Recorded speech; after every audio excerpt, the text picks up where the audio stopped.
जळगावच्या 40 गावात बेपत्ता मुलीचा अखेर 5 दिवसांनंतर मृतदेह मिळाला। मात्र मुलगी बेपत्ता कशी झाली, तिच्यासोबत काय घडलं, या साऱ्या प्रश्नांची उत्तरं पोलिसांना आता शोधावी लागणार आहेत। पाहूया हा रिपोर्ट। जळगावच्या 40 गावात बेपत्ता 9 वर्ष मुलीचा अखेर मृतदेह सापडल्यानं खळबळ माजली।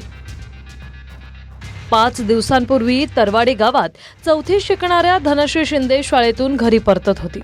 मात्र रहस्यमयरित्या ती बेपत्ता झाली। 5 दिवसांच्या शोधानंतर तिचा मृतदेह गावाजवळच्या एका विहिरीत आढळला। विहिरीच्या जवळच मुलींचं दप्तर मिळाल्यामुळे धनश्री सोबत नेमकं काय घडलं हे अद्याप स्पष्ट झालेलं नाही। शवविच्छेदन अहवालानंतर धनश्रीचा मृत्यू अपघात आहे की घातपात हे स्पष्ट होणार आहे।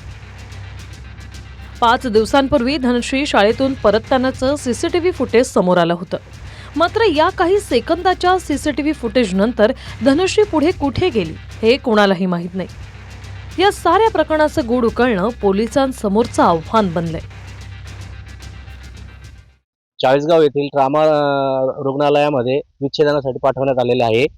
शवविच्छेदनानंतर कशाने मृत्यू झाला, तिला संशय वाटतोय आम्हाला, तिला मारून टाकले आहे किंवा आत्महत्या केली आहे का तिच्यावर अनैसर्गिक कृत्य करून तिचा मृत्यू झालेला आहे, याबाबत आम्हाला शंका उपस्थित होत आहे। ती शुक्रवारी शाळेत सकाळी गेली आणि संध्याकाळी 5 नंतर ती घरीच आली नाही। ती ग्रामपंचायत जवळ सीसीटीव्ही कॅमेऱ्यामध्ये दिसत आहे। आज तिचा मृतदेह विहिरीमध्ये तिचं दप्तर होतं, तिथं आढळून आला। तर आम्हाला तिचा मृत्यू कशाने झाला, ती विहिरीत कशी गेली याचा पोलिसांनी लवकरात लवकर शोध लावावा व आम्हाला न्याय मिळवून द्यावा। हेमचंद कुमावत, TV9 मराठी, चाळीसगाव, जळगाव।